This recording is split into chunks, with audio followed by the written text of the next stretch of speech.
The right to offend is not some pesky little part of freedom of speech that we have to put up with. It is the heart and soul and lungs of freedom of speech. It is the coursing lifeblood of human progress. It is the instigator of liberty and modernity and science and understanding. What a laughing stock today's student leaders are, that they can so casually dismiss the right to be offensive without realizing that their lovely, enlightened lives are the gift of individuals who gave offense.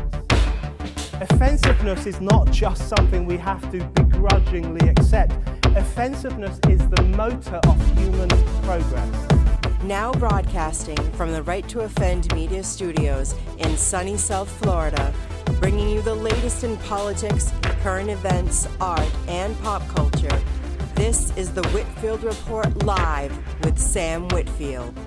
But giving offense is good. In fact, it's essential.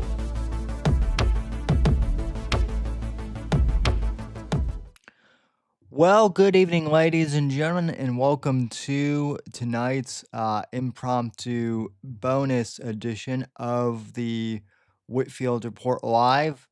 I am your host, Sam Whitfield, recording here and broadcasting live from Right to Offend Media Studios. And I am using a new app tonight. I'm using a program similar to OBS to do this program, so I am partially trying out some new stuff with this episode. We're upgrading here, folks. We're doing cool new things, so hope all is well. But anyway, folks, you may have noticed the last couple of days, really the last couple weeks, ever since the Tucker Carlson thing has blown up, and it's kind of taken over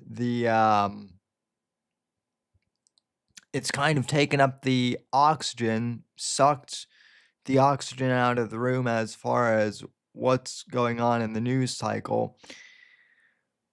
Everyone's talking about the Tucker Carlson-Nick Fuentes interview, and I've talked about it a little bit on the Whitfield Report with Max, but we haven't talked about the Tucker Carlson and Nick Fuentes interview too much on the show, mainly because it's such a clusterfuck, in my humble opinion, and it leads into some very dark and just unsavory places just in general. And I don't think that Tucker Carlson or Nick Fuentes really at this point, especially Nick Fuentes. Nick Fuentes, to be clear, is not a conservative. He has never been a conservative. His twisted view of America First is not American exceptionalism. It's his twisted view of American supremacy and white supremacy and anti-Semitism, to be more exact. And has no place in America and American conservatism. My grandfather, one of them I should say, was at the Battle of the Bulge. He was in D-Day at Normandy, and he was one of the first of the U.S. troops into the Dachau labor camp, which was one of the concentration camps as well. He was part of the first wave, and as a result of his experiences in World War II, that led him to self-medicate with alcohol, and he became a alcoholic, albeit very high-functioning alcoholic. He still went on to have a very productive life after the war. But by the time I was born and knew he was a very heavy drinker, and I got to know my grandfather, or rather my step-grandfather in this case, Alfred Evans, that was his name, very well. And growing up, I was fascinated with the history of World War II. And I think I was in middle school at the time, but I would go over to spend Fridays and the weekends with my grandmother in middle school, and he was still alive at the time. And I remember one of those Fridays, I brought my World War II history book with me. And I had the book open to a page on the Third Reich. And he comes into the room. And I'll never forget, because there were moments where he could be, for a lack of a better term, shit-faced, but still kind of ambulatory. And then there were moments where he would get like razor focused and razor sharp, and this was one of those moments where he went from being inebriated to being immediately sobered up upon seeing my history textbook. And it was as if the Al who I knew, and he was always, even when he was intoxicated, even when he could get intoxicated, he was mostly very friendly and very cordial to me. But when it came to World War II, he sobered up pretty quickly. And I remember the first conversation we had about the war. He started off by saying, he pointed to a picture of Hitler, and he said, he yelled, really, "Hitler, that nasty fucking bastard. I wish I had been able to put a bullet in him myself." And so he exclaimed that, and then as the evening went on, I remember he started to open up more and more about his service to me in bits and pieces as the weeks went on. From that point, he shared how he was enlisted, about how he enlisted voluntarily when he was 17. He talked about going to basic training. He talked about becoming a tank driver and later tank commander and what that was like. But I remember specifically, and what was very chilling was he shared with me about going into Dachau and being part of the first wave. And what he said was, being one of the first people in there, he couldn't believe the lack of humanity that he was seeing in front of his eyes. Women, children, men who were starving, the horrible state of the labor camps, piles of bodies, and yet he was seeing it. And it scarred him for life. And what was even more chilling was he warned, or he said to me, that people were already, at this time it was the mid 2000s, and he said to me, you know, kid, he always called me kid affectionately, as well. And he said, you know, kid, people are going to deny the Holocaust.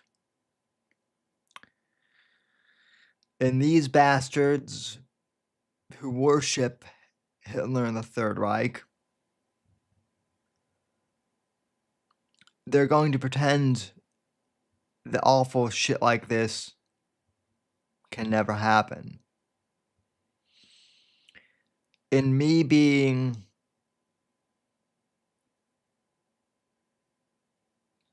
politically interested at the time, I was 13 at the time. That was kind of when I was dipping things. I had, as I do now, a mostly optimistic view of the world and a mostly optimistic view of people. And I said, Al, there might be a few kooks out there, but no one's going to actively deny that the Holocaust is happening or happened. No one's going to say that Hitler was an awesome guy. And yet that's now happening too. On both the left and fringe elements of the right.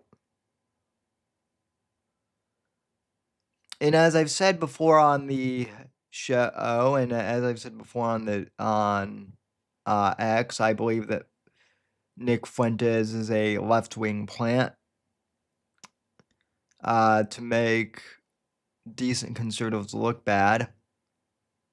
I still vehemently believe that. And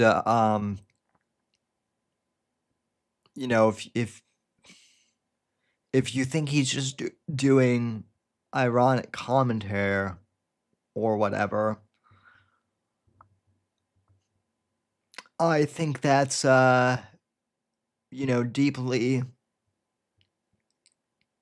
I think you're deeply misled, honestly. Because you can find countless clips of all the heinous things that Fuentes has said unironically about Hitler being awesome and the Jews needing to be rounded up and being in control of everything and responsible for all the evils in the world, etc. Fuentes has said that repeatedly and quite gleefully.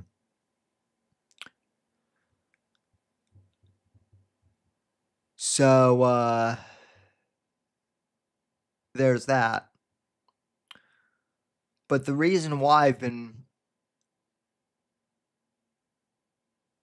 basically on a Twitter tirade nonstop recently is partially because of my grandfather, Al.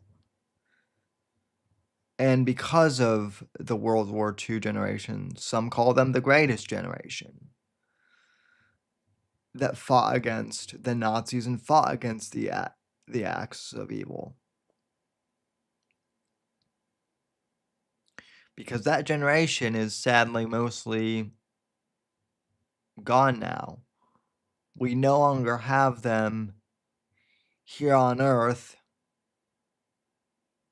to warn us. But we do have archives of history, actual history, that we can look back on for guidance. And by the way, I want to remind people that Nazi stands for National Socialism. So Hitler was a socialist. Nazism and communism are on the same side of the coin when it comes to freedom versus tyranny. That is simply a fact, ladies and gentlemen. But anyway, enough of my monologue here. Let's dive into this piece from Douglas Murray. Let me pull this up here, because I do think it's worth reading here. So let me go ahead and pull this up, ladies and gentlemen.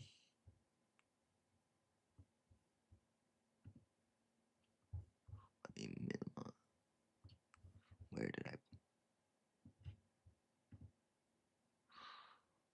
Where did I put this? Okay, let me move here.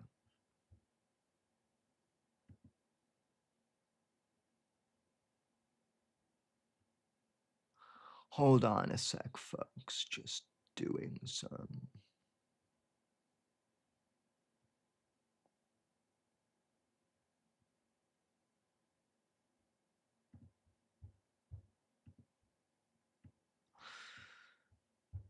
Alright, just moving some things around on the layout. Okay, we should be good to go. So, this is a piece in the New York Post. This is Douglas Murray's opinion piece in the New York Post that was published on November 3rd. And I, for one, thought that this was excellent. This kind of breaks down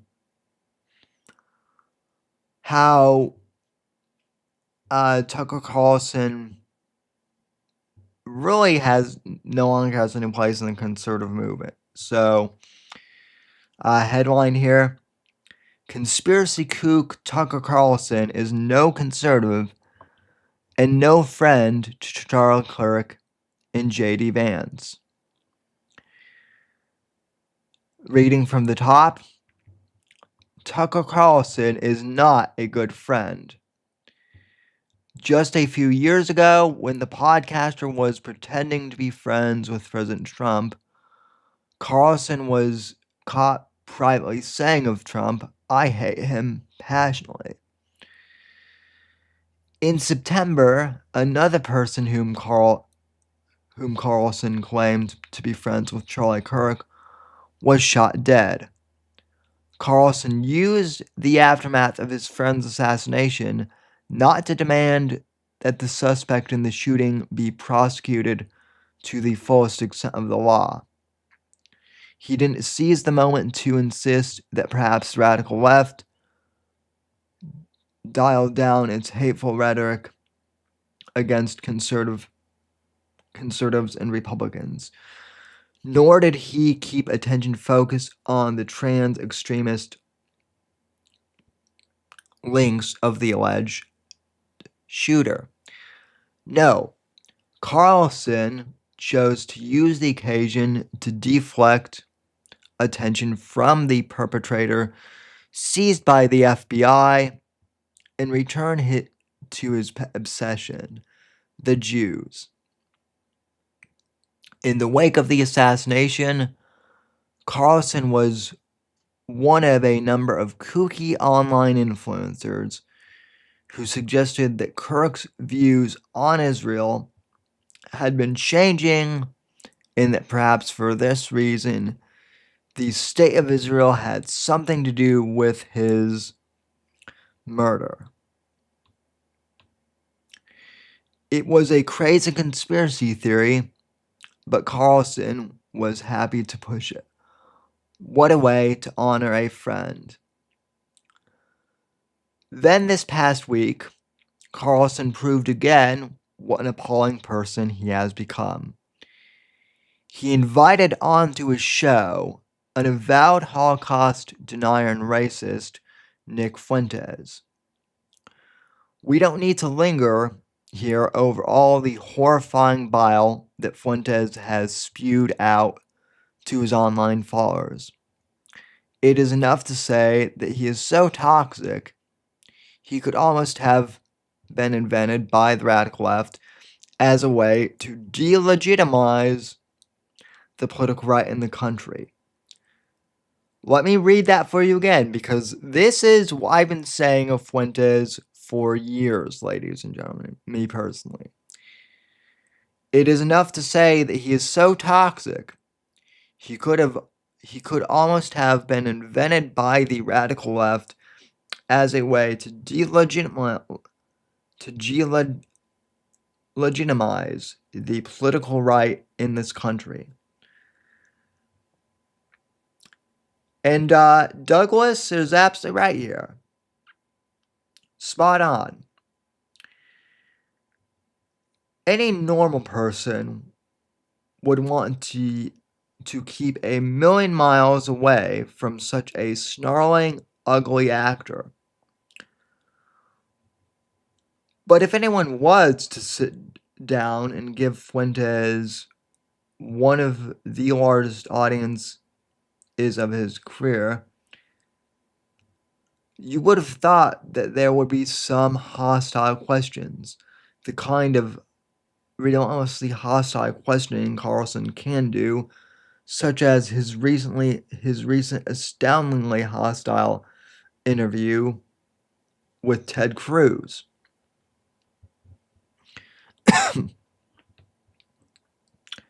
But no, Carlson used his hours with Fuentes to simply launder Fuentes' reputation and tried to give him a veneer of reasonableness and respectability. Which brings me to what an appalling friend Tucker Carlson is. Carlson might have used the opportunity to put to Fuentes some of the disgusting things Fuentes had said about the assassinated Kirk. He might have raised the way in which Fuentes and his Groyper followers promised to hound and torment Kirk while he was alive. Carlson might also have asked Fuentes why he had seen fit to use the weeks after Kirk's assassination not only to push the claim that the Jews murdered Kirk, but to also attack Kirk's widow.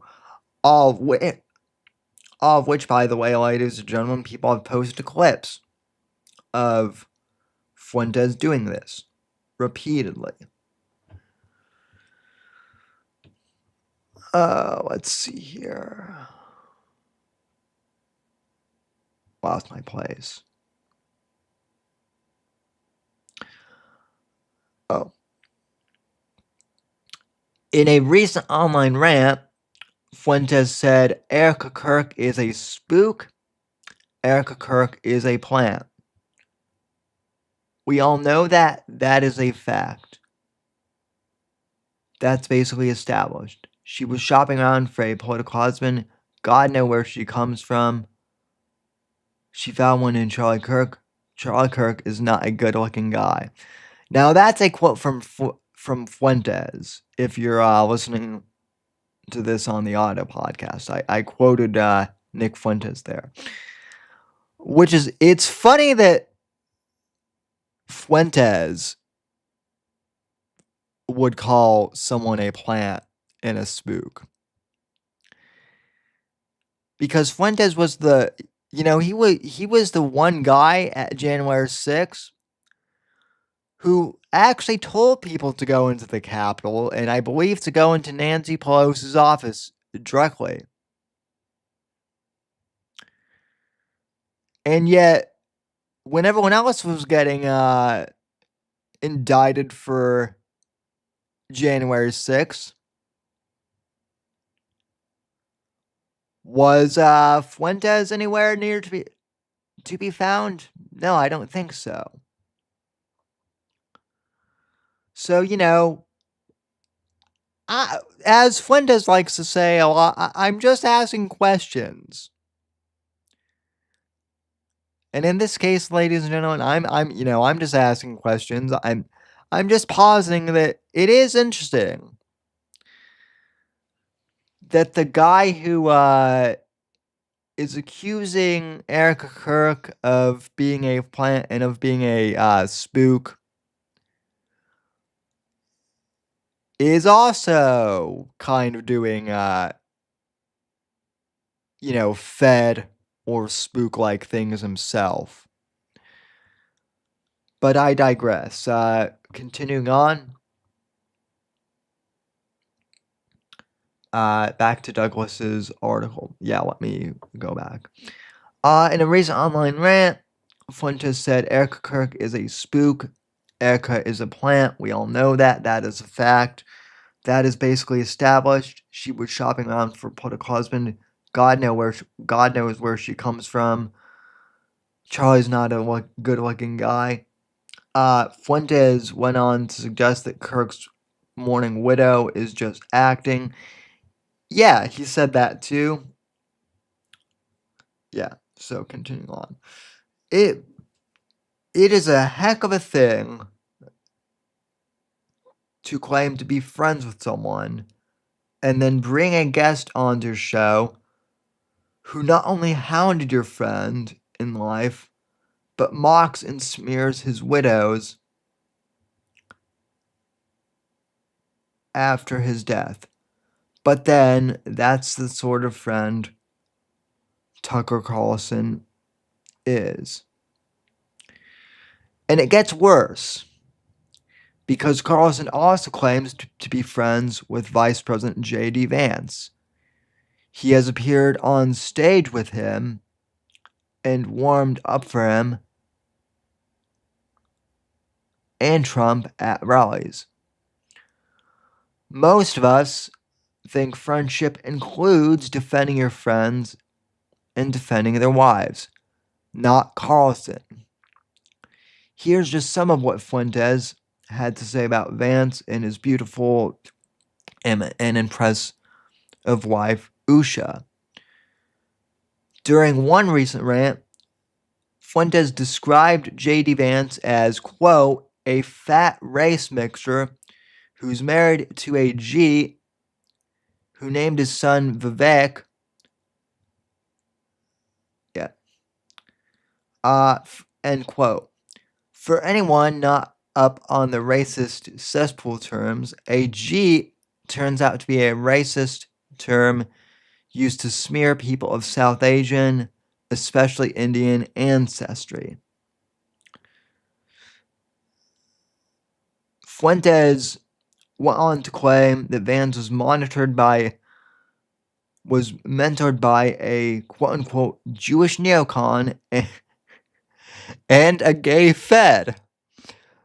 And again called Vance a fat gay race traitor who married a Jeep.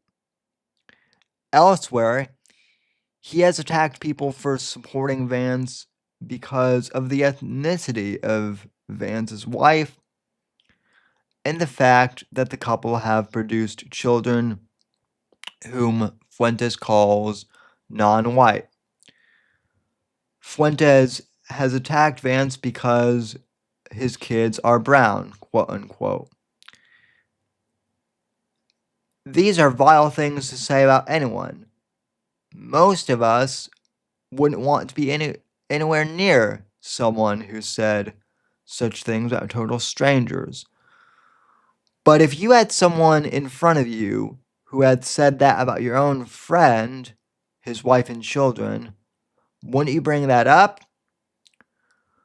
Putting aside for the moment why you would platform such a toxic toad in the first place, why allow him to normalize himself in front of a worldwide audience without even bringing up all the disgusting things he has said about people you claim to know and love? And ladies and gentlemen, that is simply the truth of things. Continuing on. At the end of last week, the president of the Heritage Foundation in Washington tied himself to a completely avoidable mess by issuing a video defending Carlson. Goodness knows why Kevin Roberts chose to do that. It wasn't as though the nation was desperate to hear from him. But I suppose Roberts did it like other people who have stood up for Carlson during his recent downward spiral because he values loyalty and friendship. If that's the case, then Roberts, like Trump, Vance, and others in the Republican movement, should reflect on what a friend they really have in Tucker Carlson, a man who seems intent on normalizing Holocaust deniers and on destroying the MAGA movement within. Some patriot, some conservative, some friend. And I will link this article in the show notes here, ladies and gentlemen, because this is, in my opinion, a pretty damn good article, if I do say so myself.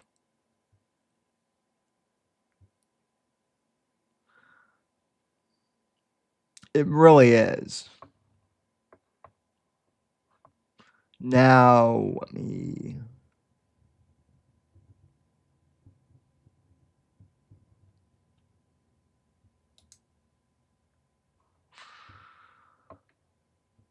Let me switch back real quick.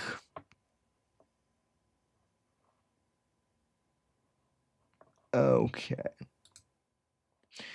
So, the reason why, ladies and gentlemen, because people ask, Sam, why do you go after Nick Fuentes and Tucker Carlson so much? People have said, Sam, it seems like you go after Fuentes in the quote-unquote far right more than you do the radical left.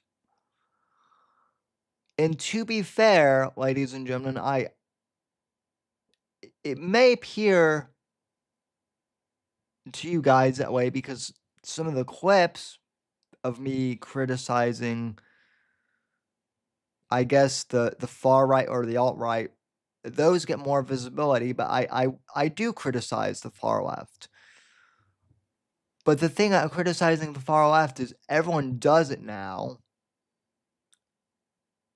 the far left is easy to criticize. Even Bill Maher, who's who's on the left, support, he seems to be leaning right more and more, or coming to our side, I should say.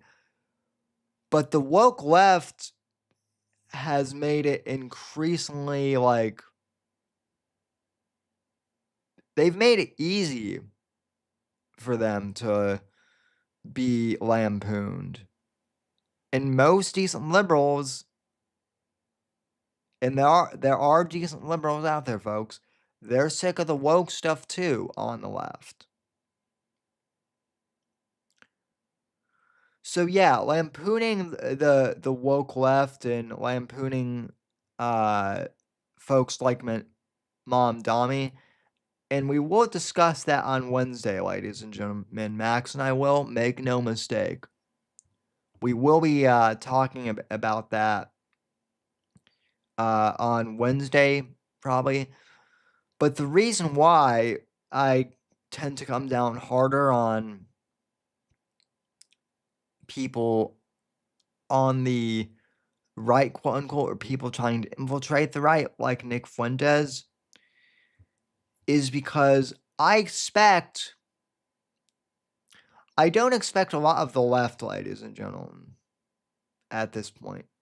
I don't, as a whole. Because the left in America has been lost completely to radicalism. They've let the woke consume them.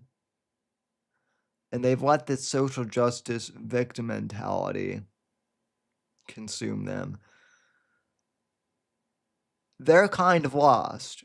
The right, I have always held to a higher standard, ladies and gentlemen. The thing that Fuentes, and the gripers, or whatever you want to call them, or, the white nationalist group, the race realist groups, etc., etc. The thing that those people is, they want the same thing as the left does.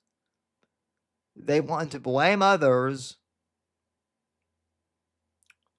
for the misfortune in their lives. They don't want to take any responsibility for things going on in their own life.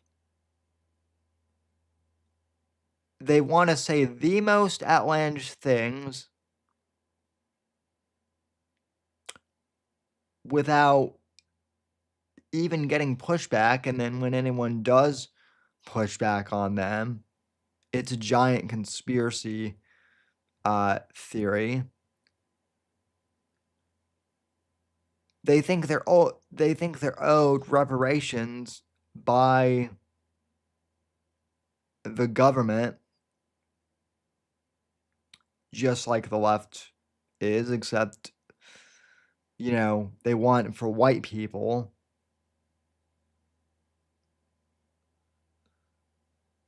And oddly enough, both the far left and the far right, they're both racist,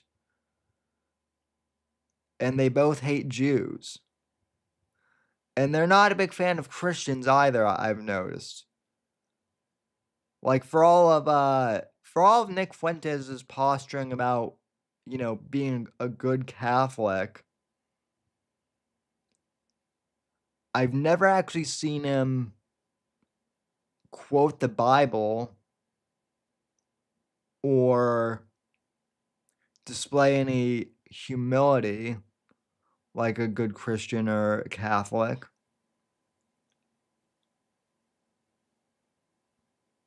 Or anything like that. And like I've said before, I don't believe that his eulogy, quote unquote, for Charlie Kirk was genuine. I think was just an act, because everything he has said about Erica since then, since Charlie Kirk's death and a turning point, has been lambasting them and making up endless conspiracy theories about them. the eulogy, quote unquote, was just his way of trying to get his foot in the door, which he has now done. But nobody who's seriously been paying attention, and nobody who actually knows what he's about, takes any of it seriously at all.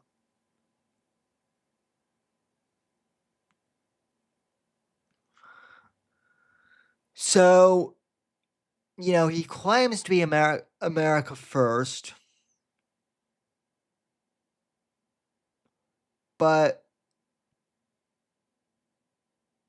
his version of America first is not actually America first. It's Fuentes first, honestly, is what he is about. And he confuses American exceptionalism with American supremacy. He doesn't believe in American exceptionalism. He believes in a very warped version of American supremacy. And there is a big difference, ladies and gentlemen.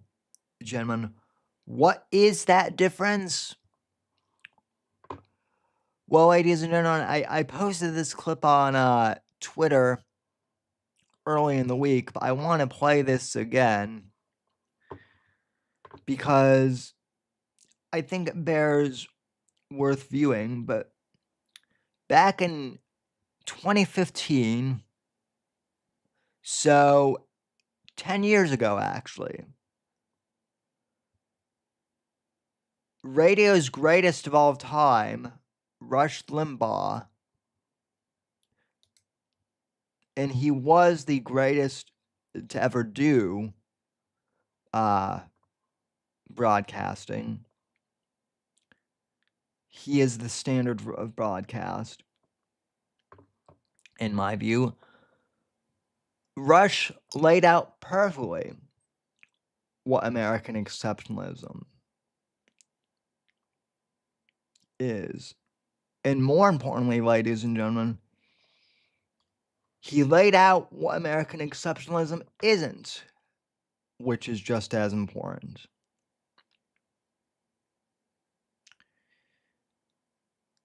And I think it's increasingly important that we pay attention and heed his warnings.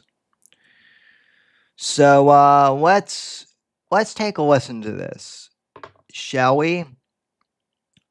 This is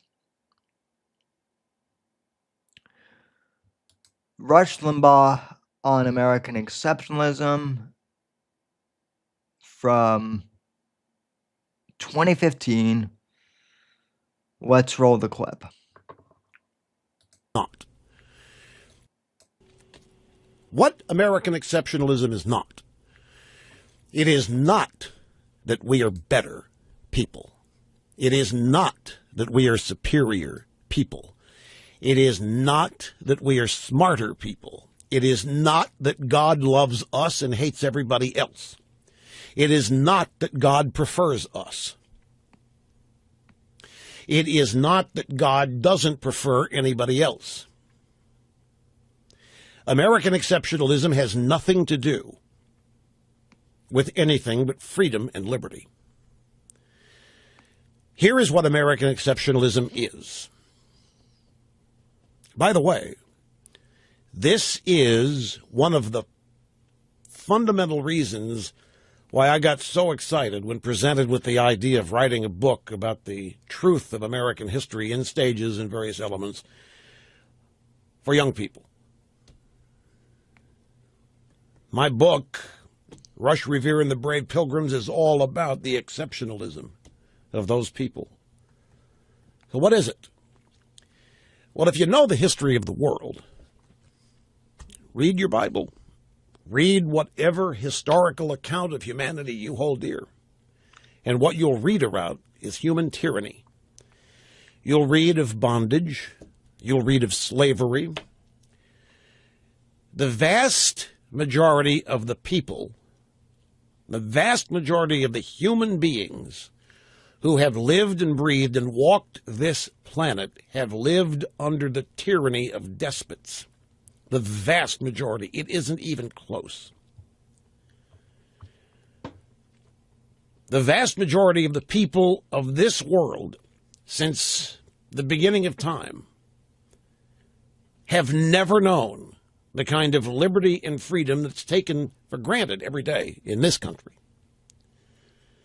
Most people have lived in abject fear of their leaders. Most people have lived in abject fear of whoever held power over them. Most people in the world have not had plentiful access to food and clean water. It was a major daily undertaking for most people to come up with just those two basic things. Just surviving was the primary occupation of most people in the world. The history of the world is dictatorship, tyranny, whatever you want to call it, subjugation of populations. And then along came the United States of America. So Rush is absolutely right that tyranny is the history of the world. And that's exactly what Nick Fuentes and others on the far right want. They want tyranny. It may be soft tyranny, but they still want tyranny. And same with on the left with Zoran Mondami and company. There's no real difference, ladies and gentlemen, between the far left and the far right. So here's why American is exceptional. Continuing on, Rush. Pilgrims are the first to come here seeking freedom from all of that. They were oppressed because of their religion. They were told they had to believe in the king and his God, whatever it was, or they would be imprisoned. They led an exodus from Europe to this country of people of the same mindset. They simply wanted to escape the tyranny of their ordinary lives. This country was founded. For the first time in human history, a government and country was founded on the belief that leaders serve the population. This country, the first in history, and this is the exception, E-X-C-E-P-T, except the exception to the rule is what American exceptionalism is. And because of this liberty and freedom that our country exists because the founders recognized it comes from God. It's part of the natural yearning of the human spirit. It is not granted by a government. It's not granted by Putin. It's not granted by Obama or any other human being. We are created with the natural yearning to be free. And it is other men and leaders throughout human history who have suppressed that and imprisoned people for seeking it. The U.S. is the first time in the history of the world where a government was organized with a constitution laying out the rules that the individual was supreme and dominant. And that is what led to the U.S. becoming the greatest country ever, because it unleashed people to be the best they could be, unlike it had ever happened. That's American exceptionalism. Putin doesn't know what it is. Obama doesn't know what it is. And it just got trashed in the New York Times. It's just unacceptable to me. The Sorry. courage to fight and the talent to succeed. Rush on the So there you have it, ladies and gentlemen. That is what American exceptionalism is. Again, not American supremacy, not we're better than the rest of the world, but why we are the exception to the rule versus the rest of the world. We value individual liberty for all over group identity politics, which is what the far left and the far right are both into. And quite frankly, I have no use for either.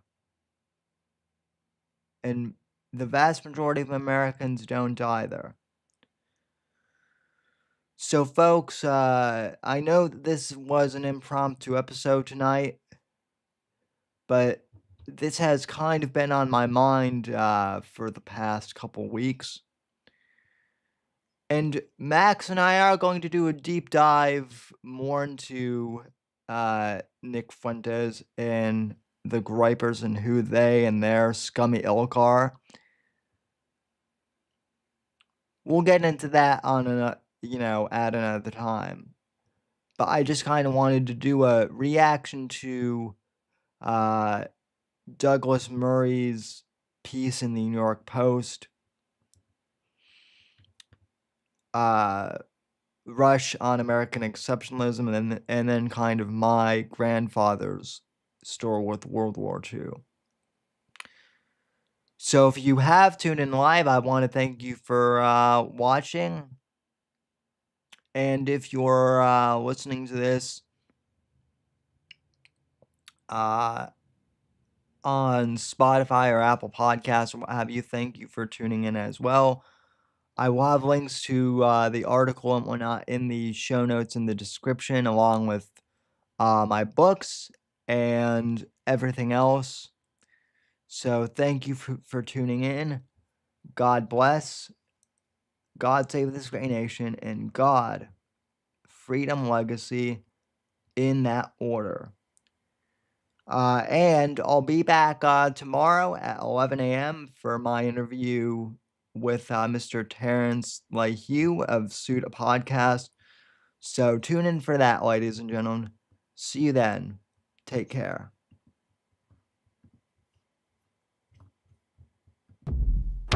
The right to offend is not some pesky little part of freedom of speech that we have to put up with. It is the heart and soul and lungs of freedom of speech. It is the coursing lifeblood of human progress. It is the instigator of liberty and modernity and science and understanding.